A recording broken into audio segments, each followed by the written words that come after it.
Hola amigos, aquí les traigo la séptima parte de Leyendas Urbanas Locuendo, espero que disfruten el vídeo. La primera leyenda es una de las más famosas, es la leyenda de La Llorona. Consumada la conquista y poco más o menos a mediados del siglo XVI, los vecinos de la Ciudad de México se recogían en sus casas con el toque de queda, avisado por las campanas de la primera catedral. A medianoche y principalmente cuando había luna, despertaban espantados al oír en la calle, tristes y prolongadísimos gemidos, lanzados por una mujer a quien afligía, sin duda, honda pena moral o tremendo dolor físico. Las primeras noches, los vecinos se resignaban a santiguarse por el temor que les causaban aquellos lúgubres gemidos, que según ellos, pertenecían a un ánima del otro mundo. Pero fueron tantos y tan repetidos y se prolongaron por tanto tiempo, que algunos osados quisieron cerciorarse con sus propios ojos qué era aquello. Y primero desde las puertas entornadas, de las ventanas o balcones, y enseguida atreviéndose a salir a las calles, lograron ver a la que, en el silencio de las oscuras noches o en aquellas en que la luz pálida de la luna caía como un manto vaporoso, lanzaba agudos y agónicos gemidos. Vestía la mujer un traje blanco y un espeso velo cubría su rostro. Con lentos y callados pasos recorría muchas calles de la ciudad, cada noche tomaba distintas calles, pero siempre pasaba por la Plaza Mayor, hoy conocida como el Zócalo de la capital, donde se detenía e hincada de rodillas, daba el último angustioso y languidísimo lamento en dirección al oriente. Después continuaba con el paso lento y pausado hacia el mismo rumbo y al llegar a orillas del lago, que en ese tiempo penetraba dentro de algunos barrios, como una sombra se desvanecía entre sus aguas. La hora avanzada de la noche, dice el doctor José María Marroquí, el silencio y la soledad de las calles y plazas, el traje, el aire, el pausado andar de aquella mujer misteriosa y, sobre todo, lo penetrante, agudo y prolongado de su gemido, que daba siempre cayendo en tierra de rodillas, formaba un conjunto que aterrorizaba a cuantos la veían y oían, y no pocos de los conquistadores valerosos y esforzados, quedaban en presencia de aquella mujer, mudos, pálidos y fríos, como de mármol. Los más animosos apenas se atrevían a seguirla a larga distancia, aprovechando la claridad de la luna, sin lograr otra cosa que verla desaparecer llegando al lago, como si se sumergiera entre las aguas, y no pudiéndose averiguar más de ella, e ignorándose quién era, de dónde venía y a dónde iba, se le dio el nombre de La Llorona. El origen de La Llorona. El antecedente más conocido de la leyenda de La Llorona tiene sus raíces en la mitología azteca. Una versión sostiene que es la diosa azteca Chihuacoatl, protectora de la raza. Cuentan que antes de la conquista española, una figura femenina vestida de blanco comenzó a aparecer regularmente sobre las aguas del lago de Texcoco y a vagar por las colinas aterrorizando a los habitantes del Gran Tenochtitlán. ¡Ay, mis hijos, dónde los llevaré para que escapen tan funesto destino!, se lamentaba. Un grupo de sacerdotes decidió consultar viejos augurios. Los antiguos advirtieron que la diosa Chihuacoatl aparecería para anunciar la caída del imperio azteca a manos de hombres procedentes de Oriente. La aparición constituía el sexto presagio del fin de la civilización. Con la llegada de los españoles al continente americano, y una vez consumada la conquista de Tenochtitlan, sede del imperio azteca, años más tarde y después de que murió doña Marina, mejor conocida como la Malinche, joven azteca que se convirtió en amante del conquistador español Hernán Cortés, se decía que esta era la Llorona, la que venía a penar del otro mundo por haber traicionado a los indios de su raza, ayudando a los extranjeros para que los sometieran. Las otras Lloronas. Esta leyenda se extendió a otros lugares del país, manifestándose de diversas maneras. En algunos pueblos se decía que la Llorona era una joven enamorada que había muerto en vísperas de la boda y traía al novio la corona de rosas blancas que nunca utilizó. En otras partes, se creía que era una madre que venía a llorarle a sus hijos huérfanos. Algunos afirman que es una mujer que ahogó a uno de sus hijos y por la noche lo busca a lo largo de los riachuelos o quebradas, exhalando prolongados lamentos. Otra descripción de la Llorona es la siguiente. Mujer de figura desagradable, alta y desmelenada, de vestido largo y rostro cadavérico. Con sus largos brazos sostiene a un niño muerto. Pasa la noche llorando, sembrando con sus sollozos lastimeros, el terror en los campos, aldeas, y aún en las ciudades. Se hace referencia a este personaje acorde con la tradición oral, donde se le define como una madre soltera que decidió no tener a su hijo y por eso aborta, acarreándole esto el castigo de escuchar permanentemente el llanto de su niño. Este castigo la desesperó y la obligó a deambular por el mundo sin encontrar sosiego, llorando, gimiendo e indagando por el paradero de su malogrado hijo. ¡Qué hija de mil putas! Master Rata les contará la siguiente leyenda, pero ¿dónde mierda se ha metido ese pinche pendejo? Aquí estoy, hijo de mi verga. Bueno, yo les contaré la siguiente leyenda. Esta se llama La Casa de los Espejos. En la parte antigua de la ciudad española de Cádiz, por la hermosa zona costera de la Alameda Apodaca y frente al monumento del Marqués de Comillas, se yergue imponente una elegante casa de 3 pisos y abundantes ventanas que evoca con su arquitectura épocas pasadas.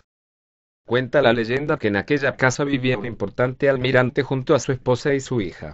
El almirante, que adoraba y consentía a su hija más de la cuenta, le traía un nuevo espejo cada vez que volvía de uno de sus viajes a tierras americanas. Su hija coleccionaba espejos. Y así, como un reflejo del afecto que el almirante sentía por su hija, con el paso de los años la casa fue repletándose de espejos en los cuales la hermosa chica podía mirarse una y otra vez satisfaciéndose con aquella belleza de la cual su padre presumía ante sus amigos y compañeros. Mientras su madre, sumida en las espesas sombras del olvido, sufría cada vez más celos y su resentimiento hacia su propia hija crecía y crecía cada vez más. A medida que el tiempo pasaba, las discusiones y peleas entre madre e hija cada vez eran más frecuentes en los periodos en que el almirante se ausentaba. La relación madre-hija estaba cada vez más contaminada por el secreto odio que había empezado a crecer en la madre, por un sentimiento tan bajo y tan ciego que acabó por arrastrar al crimen a la esposa del almirante. En uno de aquellos viajes de su esposo, la mujer del almirante aprovechó para poner veneno en una bebida y así acabar de una vez y para siempre con aquella hija, la cual terminó viendo como una rival a la que debía liquidar para recuperar el amor que le había sido robado. Cuando el padre de la joven regresó, se deshizo en llanto al saber que su amada hija había muerto. Según la esposa, una terrible enfermedad fue la causa de la muerte. No obstante, mientras el padre lloraba desconsoladamente en la habitación de su hija, en uno de los espejos que más apreciaba su hija apareció como en un mensaje enviado desde el más allá la escena de lo que realmente sucedió y pudo ver cómo su esposa ponía a matar ratas en la comida, un veneno que deterioró a su hija hasta que finalmente murió tras una larga agonía. Atónito y lleno de ira ante la amarga verdad, el almirante obligó a su esposa a confesar el crimen y se encargó de hacer que fuese condenada a pasar el resto de sus días tras la soledad de las rejas en alguna mugrienta prisión. Sin embargo, y pese a haberse hecho justicia, el viejo marinero nunca más pudo vivir en aquella enorme casa en que cada espejo le recordaba a su hija perdida. Por eso se marchó lejos sin importar las consecuencias. Dicen que no se volvió a saber de él, dejando tras de sí una casa que permanecería abandonada durante décadas. Durante ese tiempo la historia de la Casa de los Espejos y lo que en ella ocurrió empezó a hacerse más conocida y algunos osados jóvenes aprovechaban la noche para entrar en ella a escondidas y demostrar su valentía o investigar si era cierto que allí aún residía el alma en pena de la chica asesinada. Las personas se adentraban en el viejo caserón, aseguraban que en la planta superior de la vivienda se podían escuchar llantos y lamentos de niña y en el silencio de la noche el sonido parecía rebotar de forma extraña en los espejos, como si el sollozo proviniera de cada uno de ellos. Pero si hay algo aún más escalofriante es el relato de aquellos que osaron romper uno de los espejos. Según cuentan en los fragmentos de estos, no se reflejaba su rostro, como si el trozo de espejo se negara a devolver su imagen en su lugar, y si uno era tan imprudente como para mirarlo fijamente el suficiente tiempo aparecería la niña muerta reflejada, asomando lentamente su cara con una expresión de ira que haría palidecer al más valiente. Normalmente aterrorizados huían lo más rápidamente posible del lugar y mientras escapaban podían ver por el rabillo del ojo cómo la niña les observaba desde dentro de los espejos que aún seguían intactos.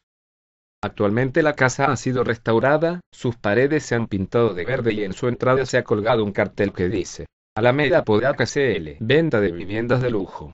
No obstante, toda esa fachada es una máscara vacía que no engaña a nadie, pues todo el que conoce la leyenda y cree en fantasmas, mira con cierto temor respecto a aquella casa en la que hace apenas unos pocos años los jóvenes seguían organizando incursiones en grupo o concursos para ver quién se atrevía a permanecer más tiempo dentro del caserón.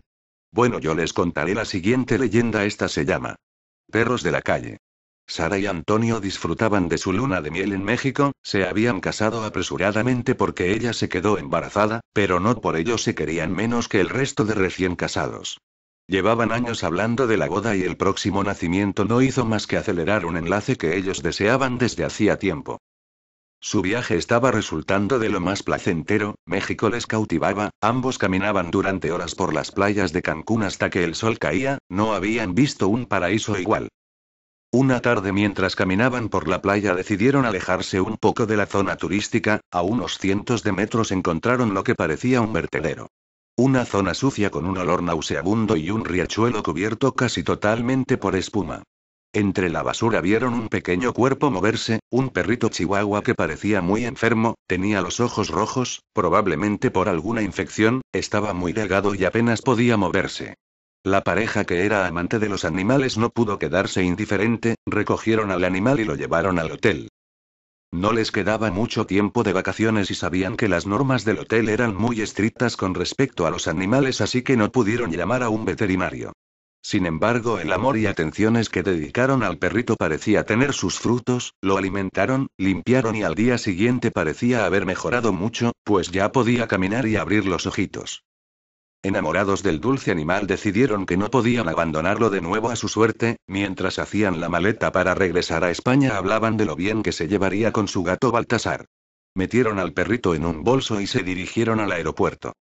Como Sara estaba embarazada no tuvo que pasar por los filtros de seguridad, por lo cual pudo pasar fácilmente al perrito escondido en su bolso. El animal aún estaba tan débil que no podía ladrar, por lo que sería fácil llevarlo sin que nadie se diera cuenta. Una vez llegaron a su casa, su gato comenzó a comportarse de una manera extraña, tenía un comportamiento muy agresivo con el chihuahua, como si estuviera asustado. Pensaron que serían celos y que pronto serían amigos. Pasados unos meses nadie podría reconocer al chihuahua, el pequeño animal que parecía un esqueleto cuando lo encontraron había ganado peso y una poderosa musculatura, ya pesaba casi 8 kilos, un peso desde luego inusual para un perrito de sus características. El gato estaba muerto de miedo y no bajaba de los muebles para nada. El chihuahua se había convertido en el rey de la casa. Por otra parte, Sara había tenido una niñita preciosa, debido a la preocupación de las últimas semanas de embarazo y la alegría del nacimiento. La pareja casi ni se había percatado del comportamiento de sus mascotas. Hasta que un día Baltasar desapareció. El gato alguna vez había realizado alguna escapadita en busca de gatitas en celo, pero era la primera vez que no regresaba en varios días.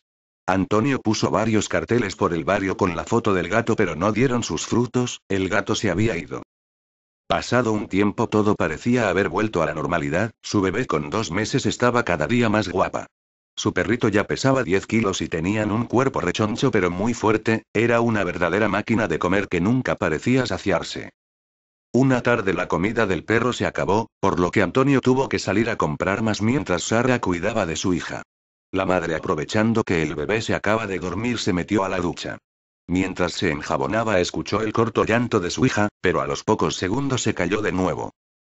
Cuando Sara salió de la ducha su niña había desaparecido, no estaba en la cuna donde la había dejado. Como loca se puso a buscar por toda la habitación, debajo de la cama, en los armarios, nada, la niña había desaparecido. Antonio, que llegaba en ese momento, encontró a su mujer gritando y llorando de desesperación. Juntos revisaron hasta el último rincón de la casa, hasta que se dieron cuenta de que su perro tenía las patas llenas de barro y sangre en el hocico. Temiéndose lo peor, salieron a su pequeño jardín, donde encontraron oculto detrás de un seto un agujero en la tierra, como una madriguera. Aterrorizados por lo que pudieran encontrar, cavaron con sus manos. Bajo tierra encontraron el cadáver de su hija parcialmente devorada y los restos de lo que parecía su gato desaparecido. Antonio, encolerizado, fue en busca del perro y con un bate de béisbol le golpeó varias veces, matándolo en el acto. La policía llegó pocos minutos después y, desconcertados por el caso, llamaron a la perrera municipal para que se llevaran al animal. Debían comprobar si tenía rabia y podría haber contagiado a sus dueños u otros perros del vecindario. El veterinario, al llegar al lugar de los hechos, dejó a todo el mundo estupefacto. Esto no es un perro, es una rata enorme.